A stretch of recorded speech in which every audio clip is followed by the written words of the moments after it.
भाइयों ने सबको नमस्कार। जितने भी पत्रकार साथी हैं, जितने भी चाय बंधु आए हैं, सबका स्वागत है और बहुत बहुत शुक्रिया। मेरी जो गाने जितने भी मेरे बैन हुए थे उसमें भी आप लोगों ने, पत्रकार बंधुओं ने और मेरे फैन क्लब, मेरे भाइयों ने, दोस्तों ने, सबने बहुत तहे दिल से मेरा साथ दिया था। और इसी कड़ी में आज भी आप लोग जितने भी आए सबका बहुत बहुत शुक्रिया, बहुत बहुत धन्यवाद। तो आज जो हम यहाँ पे आए हैं, जो अनाउंस हमें करना है वो ये है कि बैन काफिला जो हमारा ये बैन काफिला नाम से जो हम एक शो का टूर हम अनाउंस कर रहे हैं आज, क्योंकि पिछले समय में मेरे साथ जो हुआ, बहुत सारे गाने मेरे बैन हुए, उसके बाद यहाँ तक कि शो मेरे बैन किए गए प्रशासन द्वारा बहुत सारे। तो अभी कुछ एक शुरुआत में वर्ल्ड टूर की शुरुआत कर रहे हैं हम। वर्ल्ड टूर में बहुत सारे हम कंट्रीज में जाके प्रोग्राम करने वाले हैं। उसके बाद फिर देखते हैं, अगर इंडिया में भी हमने प्लान किया है। हमें पता है कि बहुत सारी दिक्कतें भी आ सकती हैं, प्रशासनिक दिक्कतें आ सकती हैं। भाई पहले बैन हुए तो हो सकता है अभी भी हो सकते हैं इंडिया में, लेकिन कोशिश करेंगे अपने प्रशंसकों तक, अपने दोस्तों तक पहुंचने की। और इस पर आपका कोई भी सवाल है तो आप पूछ सकते हैं। क्या लगता है आपको, क्या कारण है किस वजह से जो है वो आपके गाने को बैन किया जा रहा है? क्या होता है कि कोई भी मनोरंजक चीज जब हम तैयार करते हैं उसमें कोई ना कोई ड्रामा होता है। उसमें आप प्यार मोहब्बत भी हो सकती है, उसमें कोई ना कोई रस, कोई ना कोई भाव होता है। तो मेरे गाने ज्यादातर जो हैं थोड़ा उसको वीर रस की तरफ में हम बोल सकते हैं, कुछ लोग उसको वायलेंस कह के मतलब बोलते हैं। तो उस तरीके के गाने हैं। इसलिए सरकार ने ये हवाला दिया कि भाई मासूम शर्मा के गानों से या कुछ और भी कुछ एक लोगों के गानों से प्रदेश में जो है वायलेंस हो रहा है बहुत ज्यादा। इस वजह से हमारे गाने बैन किए गए। क्या करेंगे, गाने का पैटर्न चेंज करेंगे या फिर अभी आप उसी ग्रुप में रहेंगे जिसमें आप करने जाते हैं? देखिए, एक आर्टिस्ट जो है ना, आर्टिस्ट को हर तरीके का काम करना पड़ता है। हर तरीके का काम हम कर रहे हैं और हमने रोमांटिक ट्रैक भी हिट दिए, हमने फोक ट्रैक भी बहुत हिट दिए हैं। और उसके साथ साथ जो बता रहे हैं कि वायलेंस वाले गाने, वो भी बहुत सारे हिट हैं। और मैं अकेला नहीं, आर्टिस्ट नहीं हूँ, बहुत सारे लोगों ने हर तरीके की विधा में काम करके मतलब दिखाया अपना। जब आप ये गाने बैन किए थे तब आरोप ये लगा था कि गन कल्चर प्रमोट हो रहे हैं, और भी जो आर्टिस्ट के गाने आपके साथ बैन होते हैं उन पर भी यही आरोप था। साथ में एक बात और कही गई थी कि अगर ऐसे गाने बनते रहेंगे तो उनको बैन किया जाता रहेगा। देखिए, गन कल्चर वाली बात करेंगे तो गन कल्चर पे तो आप बड़ी बड़ी फिल्में देखते हो, ठीक है, बड़ी जो इंटरनेशनल लेवल पे बड़ा बड़ा अच्छा बिजनेस भी करती हैं, बड़ा धंधा करती हैं। तो उनमें बहुत लोगों को मारा जाता है, यहाँ तक कि पुलिस के अधिकारियों की लड़कियां उठा ली जाती हैं। मतलब बहुत बहुत गलत होता है। तो ये तो एक कहानी का पार्ट होता है और वो सिर्फ मनोरंजन के लिए बनाई जाती है। अकेले हमारे गाने थोड़ी हैं कि भाई, अब और दूसरे प्रदेशों में भी गन कल्चर के गाने बनते हैं, पंजाब में भी शुरू से बनते आ रहे हैं। तो उससे मुझे नहीं लगता कि भाई, अब एक बात मैं कहना चाहूंगा इस पे कि रामायण में जो है, रामायण में भी तो एक आप देखोगे कि कांड ऐसा आता है कि जिसमें पूरा लंका फूंक दी जाती है। तो ये थोड़ी है कि हम रामायण देख के किसी का घर फूकने निकल जाएंगे,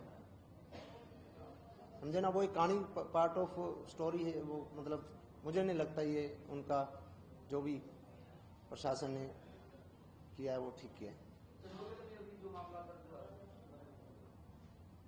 चंडीगढ़ में जो मामला मेरे ऊपर दर्ज हुआ है उसका ये है कि परसों ही पता चला मुझे कि कोई एफआईआर हुई है। लेकिन जो कंसर्ट था मेरा वो एबीवीपी का कार्यक्रम था और उस कार्यक्रम में मुझे पार्टी के कार्यकर्ताओं ने मेरे को इनवाइट किया था, वहां पे मैं गया था और कंसर्ट हुआ अच्छे से। मेरे को प्रशासन द्वारा बताया गया कि जितने भी आपके गाने बैन हैं वो आप नहीं यहाँ परफॉर्म करेंगे। उस टाइम मेरे 7 गाने बैन थे, उन 7 में से मैंने कोई गाना वहां परफॉर्म नहीं किया। उसमें चंबल के डाकू एक गाना मैंने गाया था वहां पे। चंबल के डाकू अभी 10 दिन पहले सरकार द्वारा बैन किया गया है और उसके बाद ये FIR मेरे ऊपर हुई है। पहले जब वो कंसर्ट मार्च में हुआ था शायद, तो उस टाइम ऐसा कुछ नहीं था कि वो गाना बैन था, तो वो मैंने गाया था उसको।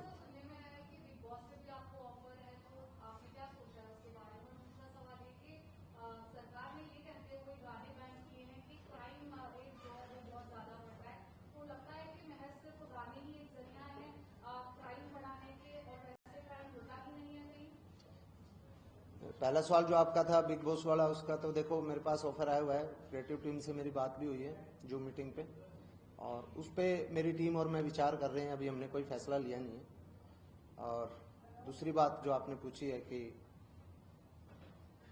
उसका ये जवाब है कि फिलहाल जो देखिए, अब तो गाने भी बैन हो चुके हैं, लगभग ऑलमोस्ट हो चुके हैं। अब तो मेरे ख्याल से अपराध पे लगाम अधिकारियों ने लगानी चाहिए, जो कहते हैं कि फिलहाल क्राइम रेट जो बढ़ा हुआ है, गाने बैन होने के बाद तो फिर घटना चाहिए ना। और दूसरा काउंटर में हम देखें तो मेरे गाने तो यूपी में MP में हर जगह सुने जाते हैं, वहां पे तो क्राइम रेट इतना है नहीं।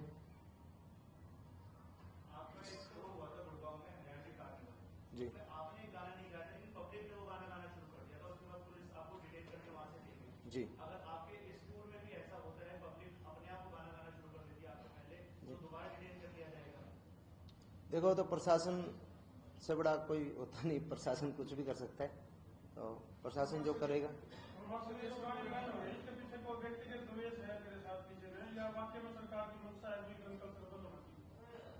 सरकार की मंशा है अगर तो सही है, अच्छी बात है, लेकिन उस एक क्षेत्र हरियाणा ही क्यों, और हरियाणा में कुछ चंद आर्टिस्ट क्यों? वो अगर करना है तो आप देश में कोई कानून लेके आइए, ठीक है। इंटरनेशनल तो नहीं, देश में तो कम से कम एक हम किसी चीज पे कानून बना सकते हैं, भाई ये चीज फिल्मों में भी नहीं होनी चाहिए, चीज गानों में भी नहीं होनी चाहिए।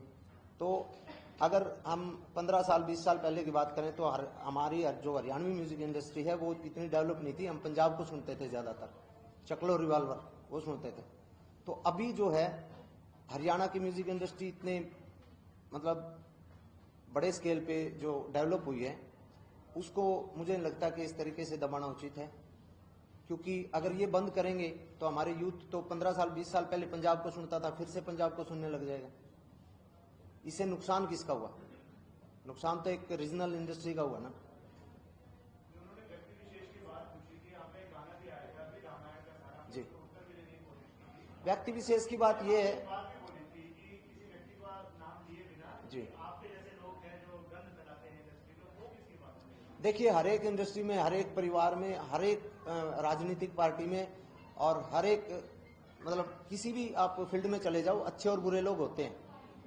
तो जो कुछ एक बुरे लोग, कुछ एक जिन लोगों को हजम नहीं होती कि आजकल के जो नए आर्टिस्ट हैं वो इतना अच्छा काम क्यों कर रहे हैं, तो कुछ एक लोग हर इंडस्ट्री में होते हैं। इंडस्ट्री के लोग भी सरकार में होते हैं, सरकार के साथ भी होते हैं। तो मैं सरकार को ब्लेम नहीं कर रहा, सरकार के कुछ एक गलत आदमी जो हैं, जो गलत गाइड करते हैं, गलत लोग जो हैं, वो इस तरीके का काम करते हैं।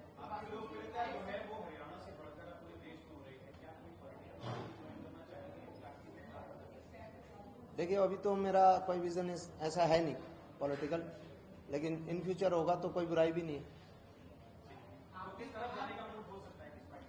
नहीं, पार्टी वार्टी कोई नहीं, अपना विचार है, अपने विचारधारा के हिसाब से जो मुझे ठीक लगेगा टाइम के हिसाब से हम सिलेक्ट करेंगे।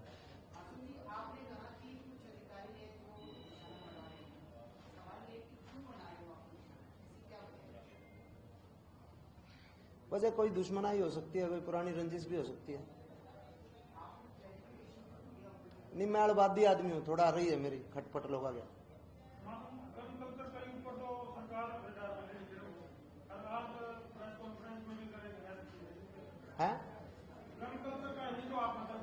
हाँ,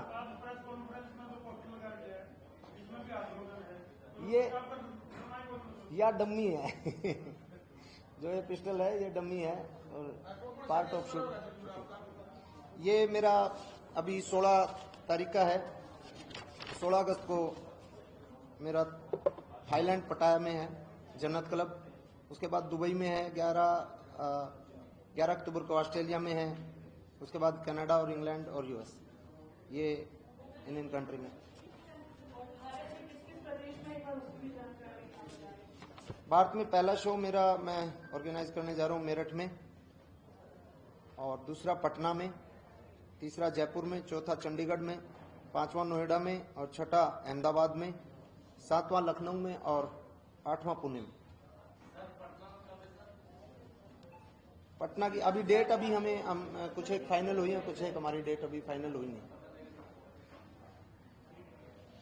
क्या कुछ कह रहे थे आप? पॉलिटिक्स? अच्छा, पटना से हो? जरूर जरूर।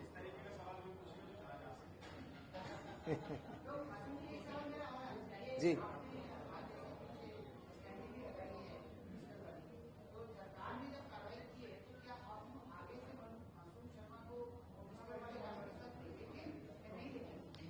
जैसा देखिए, कलाकार कोई ना तो माँ के गर्भ से पैदा होता, ठीक है, कलाकार को बनाती है पब्लिक, लोगों का प्यार। तो जो लोगों का प्यार रहेगा, जिस प्रकार का वो सुनना चाहेंगे उस प्रकार का मैं सुनाता रहूंगा।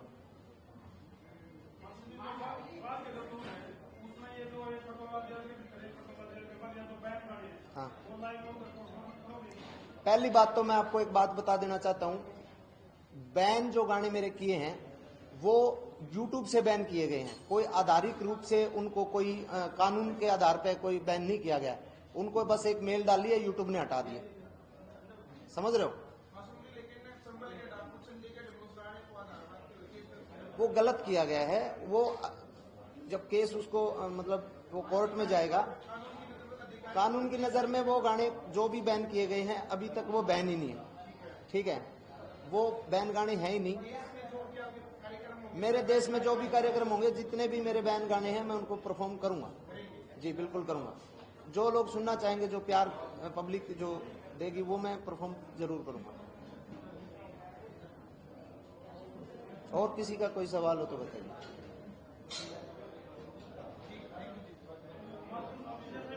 माहौल को थोड़ा सा उत्साह और आनंद के साथ बर्थडे में। और हाँ, मैंने भी अपनी 2 फिल्में की हैं और बहुत सारी फिल्में करने आने लग रही हैं, और आर्टिस्ट की भी आने लग रही हैं, और बहुत सारे अपने एप्लीकेशन है जो उस पर काम कर रही है, स्टेज है, चौपाल है, बहुत सारे प्लेटफॉर्म अभी काम कर रहे हैं।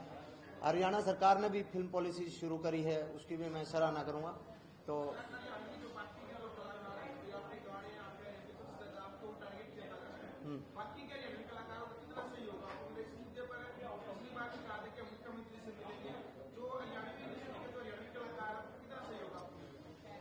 ऐसा है, कलाकार कोई सहयोग करता है, कोई नहीं करता। हर आप किसी भी फील्ड में चले जाओ, प्रतिस्पर्धा आपस में होती है कि भाई एक दूसरे से, चाहे राजनीति में चले जाओ, चाहे कलाकारी में चले जाओ, किसी भी फील्ड में चले जाओ, कुछ लोग साथ देने वाले मिलते हैं, कुछ लोग टांग खींचने वाले मिलते हैं। असली जो साथ जो मिलता है, जो साथ की जरूरत होती है, वो साथ चाहिए होता है हर फील्ड में। पब्लिक का साथ चाहिए, वो हमें मिला हुआ है, पब्लिक का आशीर्वाद प्यार हमें मिला हुआ है। हमें ज्यादा किसी के साथ की जरूरत नहीं है, पब्लिक का साथ हमें बना रहे वो बहुत। तो सर अभी तक का क्या अनुभव रहा? सुनहरा, बहुत बढ़िया अनुभव अब तक ये रहा कि मतलब मेरी किसी ने कितनी भी टांग खींची, लेकिन लोगों ने इतना प्यार दिया है कि मजा आ रहा है अपने फील्ड में अपना काम करने। Official poster of Masoom Sharma. हाँ, इसका हमारी क्रिएटिव टीम ने सोचा कि इसका नाम क्या रखना चाहिए। हमारे 4-5 नाम हमारे माइंड में आए थे, लेकिन सबने लास्ट में यही लोग किया कि ये जो है बैन काफिला इसका नाम रखते हैं। और ये बैन काफिला से मेरे जो चाहने वाले हैं, मेरे भाई बंधु जितने भी हैं, वो इससे जुड़ेंगे और बड़ा करेंगे। नहीं, शो में ही सुनाएंगे हम तो।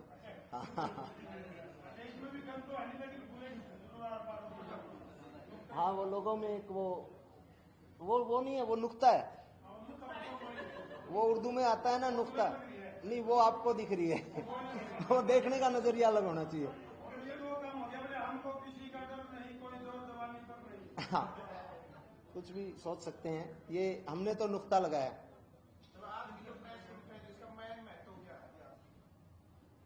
मेन ये है कि जितना भी मेरे चाहने वाले, मेरे फैन वर्ग, मेरे साथी जितने भी हैं, सबको मैं बता देना चाहता हूं कि अब जो जितना भी हुआ सरकार से, सरकार में कुछ अधिकारियों से, जिससे भी जो किया, अभी हम मतलब कई गुना एनर्जी के साथ और मैदान में आने वाले हैं और अपने चाहने वालों का हमें प्यार चाहिए और इस वर्ल्ड टूर और इंडिया टूर में हमारा साथ है।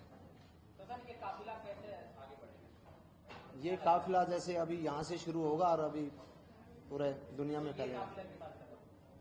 वो काफिला नहीं, ये काफिला जो आज आप लेके आए हैं, आप प्रेस कॉन्फ्रेंस में। हाँ, तो ये काफिला आगे बढ़ेगा, लोगों के साथ, लोगों के प्यार के साथ आगे बढ़ जाएगा।